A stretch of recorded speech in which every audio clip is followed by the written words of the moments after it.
ये एक कहानी है जो आपको सुनानी है, एक सेठ और उसके पीछे की रहस्य की। तो गांव में एक बहुत ही अमीर सेठ है जिसके पास बहुत ही पैसे हैं, जिसकी वाइफ हमेशा उसे तंग रहती है और हमेशा सोचती है कि उसे किसी न किसी कारण से उसे मार दे, मतलब कि उसको नुकसान पहुंचाना चाहती है।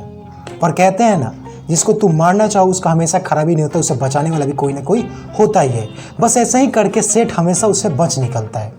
अब ये सब देखते हुए उसकी वाइफ हमेशा उससे परेशान रहती है और हमेशा सोचती है कि अब कुछ इसे करें। तो इसके दिमाग में एक ख्याल आता है कि क्यों ना हम किसी तांत्रिक के पास जाएं और उससे बोले कि इसके पीछे एक चुड़ैल को रख दे और वो इसे मार दे।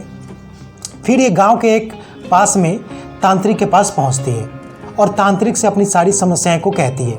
वो इस प्रकार कहती है कि सबसे पहले प्रश्न पूछता है वो तांत्रिक, क्यों आई हो यहाँ और क्या कहना चाहती हो। फिर इतना सुनने के बाद वो जो औरत होती है वो बताती है क्या कि आप कैसे भी करके इसके हस्बैंड को आप मार दें, अगर आप हो सके तो उसको चुड़ैल उसके पीछे भेज दें, उससे उसको मार दें। पर इतना सुनने के बाद बोलता है तुमने जैसा बोला वैसा होगा, और उसके घर में उससे पीछा करते एक चुड़ैल को उसको भेज देता है। फिर चुड़ैल देख करके आती है, सारी समस्याएं को तांत्रिक से बताती है और बोलती है कि वो तो अपने पति को ही मारना चाहती है। फिर वो इतना सुनने के बाद तांत्रिक बोलता है कि तुम जाओ फिर से उसके पास और उसको इस बार मेरे पास बुला करके लाओ। फिर वो जाती है उसके पास, उस औरत के पास, और उसको बुला करके लाती है अपने तांत्रिक के पास। अब तांत्रिक इससे पूछता है तुम आखिर करना क्या चाहती हो, इससे क्यों सोच रही हो।